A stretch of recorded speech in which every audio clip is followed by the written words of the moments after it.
Close చేస్తారనమాట.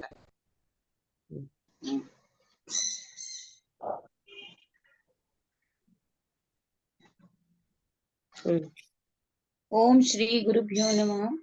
September 6, 2023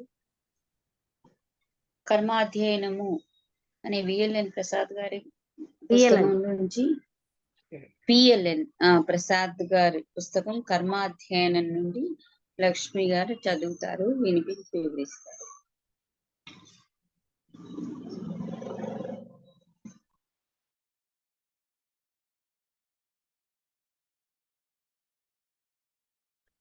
okay, నిన్న మనం ఎక్కడి వరకు అప్పుడు చదివేమో అలా. సర్వ విషయాలు భగవత్ స్వరూపాలే కాబట్టి అభిలషణీయాలి.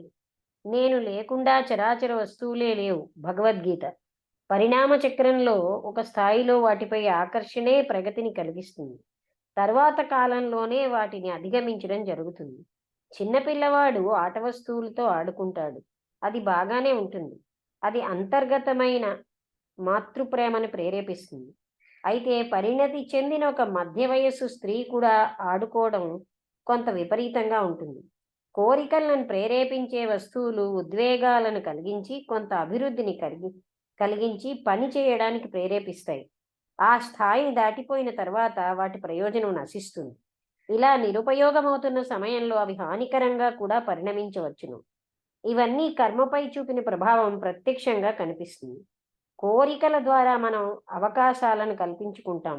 మనము కోరుకున్నవి మన పరిధిలోనికి ఆకర్షించబడతాయి. ఇక నుండి మన కోరికలే మనకు రాబోయే అవకాశాలను, సంపదలను నిర్ణయిస్తాయి. శ్రమించి మనలో ఏర్పరచుకునే పవిత్రమైన కోరికల వలన, సేవాగుణమే పరమధర్మంగా భావించడం వలన, పరమోత్కృష్టంగా పరోపకారం చేయగల మార్గం, పరమగురువుల సేవలో ఉపయోగపడగల సంపదలు మనకు సంక్రమిస్తాయి. ఇది చదివాం కదా ఇంతవరకును. అంటే ఈ పేజీలోనే పెట్టానన్నమాట. కోరికలు కామ సంబంధమైన ప్రవృత్తిని ప్రేరేపించే వస్తువుల గురించి, విషయాల గురించి ఎప్పుడూ ఆలోచించకూడదు. అంటే అలాంటివి ఆలోచించకూడదు. ఆలోచన ఎప్పటికీ సృజనాత్మకమైనదే. ఆలోచనలు కోరికలను ప్రేరేపిస్తాయి. దీనిని శక్తివంతమైన ఎడతగని కార్యరూపంగా మార్చు కర్మ సన్యాసం చేసి ఆలోచనలో ముగిసిన వాడిని శ్రీకృష్ణుడు ఇలా హెచ్చరించాడు. కర్మ సన్యాసం చేసినవాడు మిథ్యాచారుడు. ఆలోచనలే ఆహారంగా ఉన్నవాడికి కోరికలు ఎప్పటికీ నశించవు. ఈ కోరికల ఆలోచనలు అనే ఆహారాన్ని పొందితే భౌతికమైన చర్యల ద్వారా అణిచివేసినా అవి మరింత శక్తివంతమవుతాయి. కోరికలతో పోరాడడం సాగించడం కన్నా దానిని వదిలివేయడం మంచిది. ఇవి తలెత్తితే మనస్సును మరో విషయంపై లగ్నం చేయడం మంచిది. ఒక పుస్తకం పైనో, ఒక ఆట పైనో, లేదా ఒక ఉత్తమమైన ఆకర్షణీయమైన విషయం పైననో లగ్నం చేయడం మంచిది. పోరాటం వల్ల మనసు దాన్నే మరింతగా ధ్యానం చేస్తుంది. దానికి కావలసిన ఆహారాన్ని అందిస్తుంది. దానిని మరింత బలపరుస్తుంది. కోరిక ఏ క్షణంలోనైనా తలెత్తుతుందని అనుకున్నప్పుడు దానిని తక్షణమే దారి మళ్లించడానికి ఒక విషయాన్ని సంసిద్ధం చేసి ఉంచుకో. అప్పుడు అది ఆహారము లేక మాడి చచ్చిపోతుంది. దానికి అవసరమైన ఆలోచన, క్రియ రెండూ లేక అది మరణిస్తుంది. 3వ కర్మసూత్రం. కార్యకలాపాల సంబంధితంగా కర్మ ఎలా పనిచేస్తుందో గమనిద్దాం. ఆత్మ యొక్క 3వ తత్వాన్ని పరిశీలిద్దాం. ప్రపంచంలోని ద్రవ్యరాశిని మన కార్యకలాపాలే ప్రభావితం చేస్తాయి. కర్మ యొక్క 3వ సూత్రం చైతన్యవంతం అవుతుంది.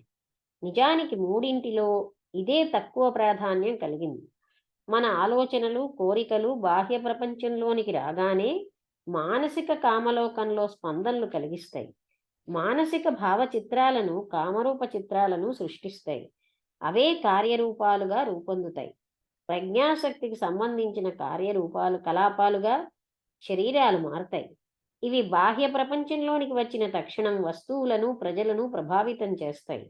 అవే చర్యలు, ప్రతిచర్యలు శరీర నిర్మాణ వ్యవస్థ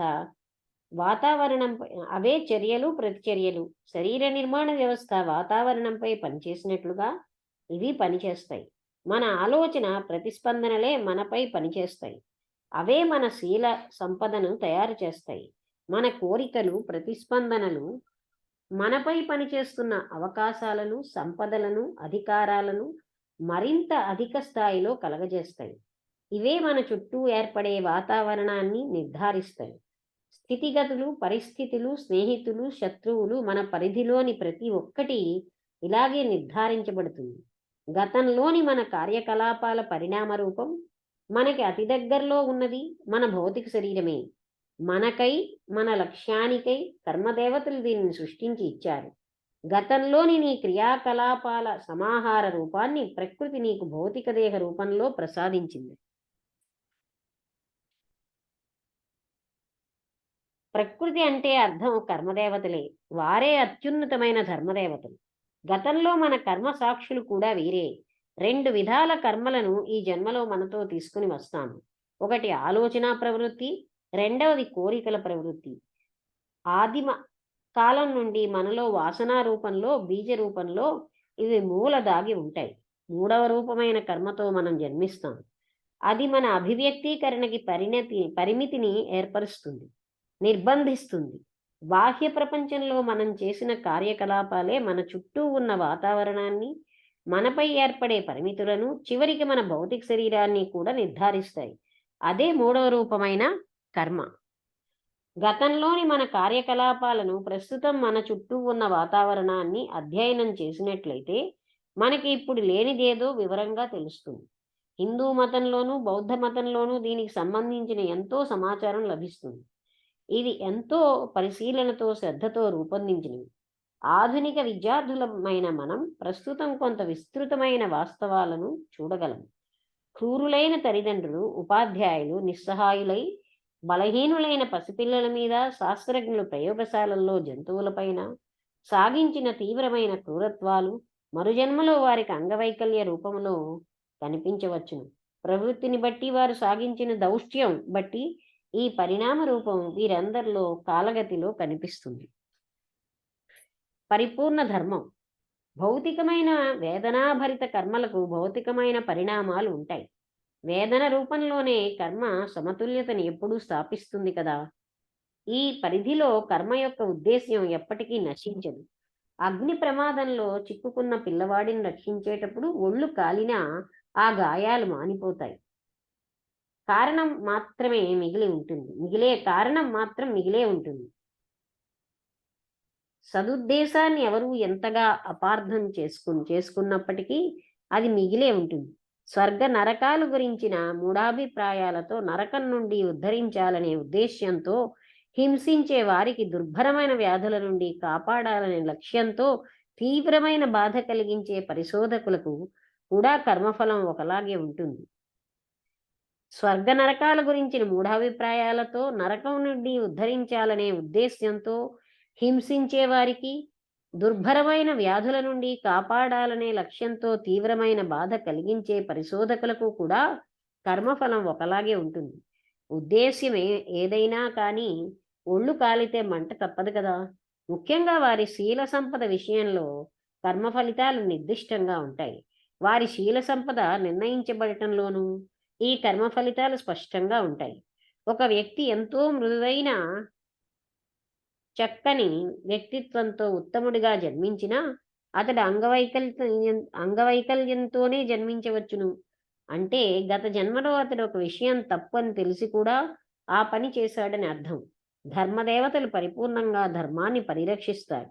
ఆ సమస్య అపసవ్య మార్గంలో పడిన ప్రేమ బంగారం వర్ణంతో ప్రకాశిస్తున్నా పక్కనే క్రూరత్వపు నల్లని మాలిన్యం ఉంటుంది. ఆ నల్లని మాలిన్యమే అతడికి అంగవైకల్యంతో కూడిన దేహాన్ని ప్రసాదించింది. అధికార వ్యామోహం, ఇతరుల వేదనల పట్ల నిర్లక్ష్యం, ఇతరుల పట్ల సాగించే దౌష్ట్యం పట్ల ఉదాసీనత అనేవి మానసిక ఉద్వేగాలను, మానసిక భ్రమలను వచ్చును. అవి ఉన్మాదం, పిచ్చి, వెర్రిగా కూడా పరిణమించవచ్చును. మరాత్ అనే ఒక వ్యక్తి గతంలో తను చేసిన పాపకార్యాలను ఫలితం అనుభవించడం కోసం దానివలన అతడు పరిణామం చెందకుండా ప్రస్తుత జన్మలో మరింత పాపకృత్యాలకు ఒడిగట్టాడు. ఇలా కూడా జరిగే అవకాశాలున్నాయి. వంశానుగత వ్యాధులు, జన్మతః వచ్చే వ్యాధులు గతంలోని పాపాలకు ఫలితాలు. గతంలోని ఒక పక్కా త్రాగుబోతు ఈ జన్మలో త్రాగుడు వలన నరాలకు సంబంధించిన వ్యాధులు, మూర్ఛలు వంటి రోగాలు కలిగిన కుటుంబంలో జన్మిస్తాడు. వ్యభిచారి సుఖవ్యాధులు కలిగిన కుటుంబంలో జన్మిస్తాడు. గతంలోని తప్పుడు పనులే దుష్ట పరిణామంగా ఒక వంశ లక్షణంలో కనిపిస్తుంది. తరచుగా గతంలో తాము చేసిన ఈ దుష్పరిణామాల ఫలితం అనుభవిస్తూ ఉంటాడు. భౌతికమైన కర్మ ఎలా ఉన్నప్పటికీ తన నైతిక ప్రవృత్తిలో ఏ దుష్ట సాంప్రదాయానికి గతంలో లోనయ్యాడో దానినే బహిర్గతం చేస్తాడు. అకుంఠితమైన సహనం, వేదనను భరించగల సహిష్ణుత గతంలో పాపం దాగి ఉన్నదనే విషయం చెబుతుంది. అతడు విజయం సాధించాడనే చెబుతుంది. అయితే పైన మాత్రమే గాయాలు కనిపిస్తాయి. యుద్ధంలో ఎంత గాయపడినప్పటికీ, అంగవైకల్యాన్ని పొందినప్పటికీ తన దేశం కోసం పోరాడి క్షతగాత్రుడైన వీరుడు ఎన్నటికీ దుఃఖించడు. తన దేశ పతాకానికై వీరోచితంగా పోరాడినందుకు గర్విస్తాడు. జీవితమంతా వికలాంగుడిగానే ఉండవలసి వచ్చినా ఆ సంఘర్షణ మర్చిపోయి సహనంతో చెడును అధిగమించగలిగినందుకు ఆనందిస్తాడు. వచ్చే జన్మలో మచ్చలు కానీ ఘర్షణలు కానీ ఏమీ మిగలవని అతడికి తెలుసు. మన చుట్టూ ఉన్న వాతావరణం మానవుడి అభివృద్ధికి అతడిలోని శక్తులు పరిపూర్ణంగా వికసించడానికై అతడు జన్మించబోయే కుటుంబం, జాతి, దేశం నిర్ధారితమవుతుంది. అతడు సాధించిన శక్తుల నిత్య సాధనకై ఇవి అమరుతాయి. ఆ సమయంలో ఆ ప్రాంతంలో ఉన్నవారి కోసం కూడా అతడికి ఇవన్నీ సమకూరుతాయి.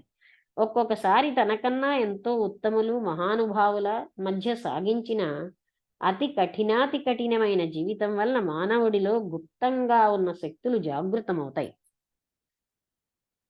దీని తర్వాత అతడే అత్యంత సామాన్యుల మధ్య జన్మిస్తాడు. అతడు సంపాదించిన శక్తులు, ఆత్మశక్తి, ఆత్మవిజయం పరీక్షించబడటమే దీనికి కారణం. ఒక్కొక్కసారి జీవాత్మ గొప్ప మానసిక శక్తుల్ని అతి గొప్ప సంఘర్షణతో, సాధనతో సాధించినప్పటికీ ఈ శక్తులన్నీ ఏమాత్రము ఉపయోగపడని వాతావరణంలో అతడు జన్మిస్తాడు. ఏమాత్రము చిరపరిచితంగాని పరిస్థితులు, సమస్యలతో అతడు పోరాడవలసి రావచ్చును. కర్మను తెలియలేని అమాయకుడైతే చిరాకు, ఆందోళనలతో తన నిత్య విధులను కసికసిగా నిర్వహిస్తాడు. తన శక్తియుక్తులు, తెలివితేటలు అన్నీ వ్యర్థమైపోతున్నాయని వాపోతాడు. ఒక తెలివి తక్కువ వెధవ అత్యున్నత స్థానంలో ఎందుకున్నాడా అని వేదన పొందుతాడు, ఆశ్చర్యపోతాడు. అయితే దానిని అప్పటికే నేర్చుకున్న గుణపాఠాన్ని నేర్చుకోవడం కోసమే అతడికి అవకాశం ఇవ్వబడింది అని గ్రహించడు. అదే అవకాశాన్ని మళ్ళీ తిరిగి తను పొందితే తానింకా పరిణామం చెందలేదనే విషయము గుర్తించడు. ఇదే విధంగా కర్మ సిద్ధాంతాన్ని అవగాహన చేసుకున్నవాడు తన పరిసరాలను ప్రశాంతంగా అధ్యయనం చేస్తాడు. తనకు చాలా సులభమైన పని చేయడం వలన తాను పొందబోయేది ఏదీ లేదనే విషయం గ్రహిస్తాడు. ఈ సులభమైన పనులన్నీ గతంలో తాను చాలా చక్కగా చేసినవే కాబట్టి అతి క్లిష్టమైన ఈ పనిని, కొత్త పాఠాలు చెప్పే పనిని స్వీకరించి కొత్త పాఠాలు నేర్చుకోవడానికి సిద్ధపడతాడు. తర్వాతది మన కుటుంబం. అదేవిధంగా కుటుంబ బాధ్యతల్లోనూ కర్తవ్యాల్లోనూ చిక్కుకున్న జీవాత్మ ఒక అత్యున్నతమైన పనిలో పాలు పంచుకోవడానికి పిలుపు రాగానే తహతహలాడుతూ ముందడుగు వేస్తాడు. కర్మ గురించి తెలియనివాడు తన ప్రతిజ్ఞలను గురించి ఆందోళన చెందుతాడు. ఒక్కొక్కసారి వాటిని భగ్నం కూడా చేస్తాడు. అందువలన భవిష్యత్తులో అవి తిరిగి ఖచ్చితంగా తనకు మళ్ళీ ఎదురయ్యేలా ప్రవర్తిస్తాడు. కర్మ గురించి తెలిసినవాడు తన విధుల్లో గతంలోని తన ప్రవర్తనలను, ప్రతిస్పందనలను చూస్తాడు. సహనంతో స్వీకరిస్తాడు. వాటిని నెరవేరుస్తాడు. వాటితో రుణం తీరిపోతే అవే నీకు దూరంగా వెళ్ళిపోతాయి, రుణ విముక్తి కలిగిస్తాయి. ఈలోగా అవి అతనికి కొన్ని గుణపాఠాలను చెబుతాయి.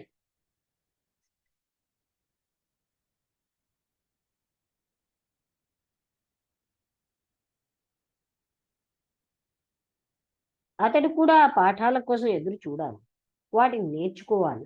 వీటి వలన జనించే శక్తులు అతడిని మరింత సుశిక్షితుడిగా మారుస్తాయి. విషయ సంబంధితమైన పిలుపు వచ్చినప్పుడు సర్వబంధనాలు తొలగి అతడు స్వేచ్ఛాజీవిగా ఉన్నప్పుడు పులకితుడవుతూ స్పందించగలుగుతాడు. అదేవిధంగా ధర్మం తెలిసిన వాడు స్వీయ దేశం, కుటుంబం, వాటి స్థితిగతుల్లో ఉన్నతమైన ప్రతి జీవాత్మను ఆకర్షించగల పరిస్థితులను తెలుసుకోవటానికి ప్రతి క్షణం ఎదురు చూస్తాడు. తన ఇంటి వ్యవస్థని, దాని పరిశుభ్రతని, ఆరోగ్యకర వాతావరణాన్ని, దాని తోడి సామరస్యాన్ని, ప్రేమ, ఉన్నత భావాలను, కరుణ, దయ, ఆప్యాయతలతో కూడిన మానసిక నైతిక వాతావరణాలను పరిశీలిస్తాడు. అతడి చుట్టూ ఇది ఒక అయస్కాంతం వంటి ఆకర్షణని కలిగిస్తుంది. వీటన్నింటికీ అతడు అభిముఖంగా సాగి ఉన్నతమైన జీవాత్మతో సంబంధం ఏర్పరచుకుంటాడు. వీటిలో కొన్ని ఇంకా దేహం ధరించడానికి సంసిద్ధం అవుతున్నవని ఉండవచ్చు. ఆ గృహ వ్యవస్థలో నూతన దంపతులు ఉండవచ్చు, శిశువులు ఉండవచ్చు. వీరిలో భవిష్యత్తులో కాబోయే భార్యాభర్తలు, స్నేహితులు, వీరి సహాయంతో జీవించేవారు అనేకులు ఉండవచ్చు. అతడు తన శక్తి మేరకు ఇటువంటి స్థితిగతులను తన ఊరిలో, రాష్ట్రంలో, దేశంలో ఏర్పాటు కావటానికి సహకరిస్తాడు. జీవాత్మ తన అర్హతకు తగిన వాతావరణంలోనే జన్మిస్తుందని తెలిసి అత్యుత్తమ వాతావరణాన్ని తన చుట్టూ ఏర్పరచుకుని ఉత్తమమైన జీవాత్మలను తన చుట్టూ చేర్చుకునేటందుకు ప్రయత్నం చేస్తాడు. మన దేశం ఒక దేశ వాతావరణానికి సంబంధించినంత వరకు కర్మ సిద్ధాంత తత్వాన్వేషి ఏ దేశంలో తాను జన్మించాడో దాని స్థితిగతులను సమగ్రంగా పరిశీలించాడు. ముఖ్యంగా తనలో లోపించిన గుణాలేవైనా పూరించుకొనటం కోసమే ఇక్కడ జన్మించాడేమో పరిశీలించాలి. లేదా అతడిలో ఇప్పటికే వికసితమైన శక్తులతో ఆ దేశంలో సేవ చేయడానికి అతడికి అవకాశం కల్పించబడిందేమో పరిశీలించాలి. పరిణామ చక్రంలో కొన్ని జీవాత్మలు కొత్త స్థితిగతులను అవసరమైన గుణాలతో ఒక సిద్ధాంత నిర్ధారిత దేశంలో జన్మించవలసిన అవసరం ఏర్పడవచ్చు. ఈ కారణంగానే అమెరికాలో సంస్థా నిర్వహణ సామర్థ్యం, ఎంతో వికసించిన ఇచ్ఛాశక్తి, సునిశ్చితమైన వాణిజ్యపరమైన మేధా సంపన్నంతో ఎన్నో జీవాత్మలు జన్మించాయి. అవన్నీ కలిసి గొప్ప గొప్ప ట్రస్టులను అతి గొప్ప సామర్థ్యంతో పారిశ్రామిక వ్యవస్థను, ఆర్థికపరమైన పోటీని తట్టుకుని ఆర్థికపరమైన ప్రయోజనాన్ని పొందడానికి వీలుగా నిర్మించాయి. డిమాండ్కు తగినట్లుగా ఉత్పత్తిని, సరఫరాను నియంత్రించాలి. ఆ విధంగా వారు సహకార ప్రాతిపదికపై ఉత్పత్తి సంఘాలకు మార్గాలను తెరిచి ఆనందకరమైన దేశ భవిష్యత్తు నిర్మించారు. అతి త్వరగా ఈ జీవాత్మలు వ్యక్తిగత లాభం కన్నా ఒక దేశ ప్రగతికి దోహదం కల్పించే రీతిలో జన్మిస్తాయి. అవి ఆ విధంగా పరిణామంలో ఆ యుగ కార్యక్రమాన్ని పూర్తి చేస్తాయి. వ్యక్తి ప్రయోజనకరవాద శక్తులకు ప్రాతినిధ్యం వహించే శాఖ ఒకటైతే, సామూహికంగా అందరికీ ప్రయోజనాన్ని కల్పించడానికి అందరినీ సమీకరించే శాఖ మరొకటి. ఇందులో మొత్తం ఎన్ని పేజీలు ఉన్నాయంటే 66 పేజీలు ఉన్నాయి. మనం 45వ పేజీ దగ్గరికి వచ్చాం.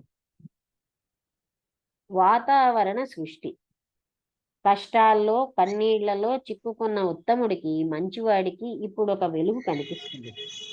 అతడు తన వ్యక్తిత్వాన్ని, శీలాన్ని నిర్మించుకున్నాడు. తన చుట్టూ ఉన్న పరిస్థితులను కూడా తయారు చేసుకున్నాడు. అతడి సత్సంకల్పాలు, ఉత్తమమైన ఆలోచనలు, కోరికలు అతడికి శీల సంపదని నిర్మించాయి, అతడిని తయారు చేశాయి. అవి కొంత తప్పు దోవ పట్టడం వల్లనే ప్రస్తుతం అతడి చుట్టూ అతడిని బాధ పెడుతున్న వాతావరణం తయారైంది. కాబట్టి అతడు కేవలం తాను ఉత్తముడిగా తయారవడంతో తృప్తిపడి ఊరుకోకుండా తన చుట్టూ ఉన్న ప్రతి విషయం ప్రయోజనకరంగా, ఉత్తమంగా కొనడంలో తన వంతు పాత్ర నిర్వహించాలి. అదే ఆ అనంతర కాలంలో ఉత్తమ వాతావరణంగా మారి అతని చుట్టూ వ్యాపిస్తుంది. ఉదాహరణకి ఎంతో నిస్వార్థంగా జీవిస్తున్న ఒక తల్లి ఉన్నది, కానీ ఆవిడ చాలా గారాబం చేసిన తన కొడుకుని పెంచింది. తన సర్వస్వం ధారపోసి వాడు ఏం చేసినా ఎలా తిరిగినా వాడి ఆనందమే తన ఆనందమని సంతోషిస్తూ ఉండేది. దీనివల్ల వాడు చాలా పాడైపోయాడు. ఈవిడ పెంపకం వాడిలోని చెడు మాలిన్యాలను మరింత పెంచింది, ఉత్తమ గుణాలను నానాటికి క్షీణింపచేసింది. వాడు నానాటికి చాలా స్వార్థపరుడైనాడు, విశృంఖలంగా తిరుగుతూ కోరికలకు దాసుడైపోయాడు. వాడి వలన ఇంట్లో అందరికీ ఎంతో అశాంతి, వేదన, చివరికి అవమానాలు, అపకీర్తి కూడా సంప్రాప్తిస్తూ ఉంటాయి. ఇదంతా తల్లి తెలివి తక్కువగా ప్రవర్తించినందువలన ఆ ఇంట్లో కలిగిన పరిణామం, వాతావరణం, ఈ స్వయంకృత అపరాధ ఫలితాన్ని ఆవిడ భరించక తప్పదు. నెక్స్ట్ పాసేజ్ తోటి ఆపుతాను. పేజ్ నెంబర్ 46కి వచ్చాము. ఒక స్వార్థపరుడు పైన చెప్పుకున్న దానికి బదులు ప్రపంచం దృష్టిలో ఎంతో అదృష్టవంతమైన వాతావరణాన్ని భవిష్యత్తులో పొందవచ్చు. గొప్ప బిరుదులు కానీ సన్మానాన్ని కానీ ఆశించి అతడు గొప్ప హాస్పిటల్ను సర్వ సదుపాయాలతోనూ కట్టించవచ్చును. ఎందరో రోగులకు అందులో చాలా గొప్పగా చికిత్స జరిగి వారికి ఎంతో ఆనందం కలుగుతుంది. మృత్యుముఖంలో అల్లాడుతున్న వారికి ఆ చివరి నిమిషాలు ఆనందంగా గడుస్తాయి. ఎందరో పిల్లలు ప్రేమానురాగాలతో చికిత్స పొంది జబ్బు తగ్గిపోయి నవ్వుతూ గంతులు వేస్తూ వెళ్ళిపోయి ఉంటారు. ఈ సత్కర్మల ఫలితంగా అతడి చుట్టూ ఆనందకరమైన ప్రశాంతమైన వాతావరణం తయారవుతుంది. భౌతికంగా ఇతరులకు చేసిన భౌతిక సేవల కర్మల ఫలం ఆనందంగా అతడు అనుభవిస్తాడు. అయితే ఆ కర్మలకు అసలు లక్ష్యమైన స్వార్థం కూడా పెరిగి పెద్దదై అతడికి నిరాశలు, నిస్పృహలు, వేదనలతో కూడిన భవిష్యత్తును ప్రసాదిస్తుంది. ఇది 66వ పేజీ వరకు, అంటే 46వ పేజీ వరకు చదివాము. సరే, నమస్తే. అయితే ఆపేద్దాం. సరే, 5:30. రేపు ఒకవేళ నేను ఈ టైంకి ఉంటే క్లాస్ చెప్తాను. అలా ఉంటాను, బహుశా ఉంటాను.